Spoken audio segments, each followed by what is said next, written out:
how would I say, confused area at this point. I don't have all the legal documents of the most recent litigation. But the point is that Srila Prabhupada did not want his books to be perpetually edited and changed. And this came up in a conversation on June 22nd, 1977, called the Rascal Editor's Conversation.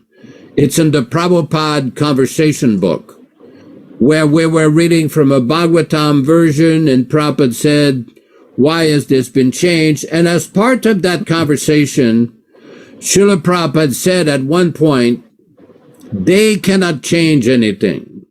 When Prabhupada found out that his first edition original books had been changed, he wanted the books to revert back to the original first edition. He said the next printing again should be the original way. Now, I'm quite aware of all the various interpretations, and people said they were reading from this version, that version. I'm explaining on the basic fundamental principles that His Divine Grace Srila Prabhupada did not want his books to be changed. My personal experience after that conversation, when everybody dispersed, I happened to be sitting in Prabhupada's room in his house at the Kṛṣṇa Balaram temple in Vrindavan, and Prabhupada took his paperweight. As you know, in India, they have these ceiling fans, because it gets a little warm.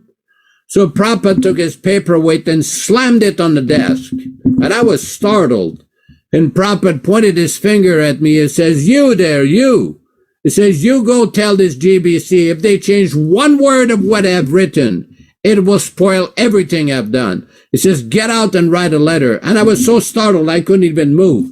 Prabhupada says, get out, go write a letter, get out. So I got out, wrote a letter to Sattvarup, showed it to the secretary, the late secretary. I never really received an answer.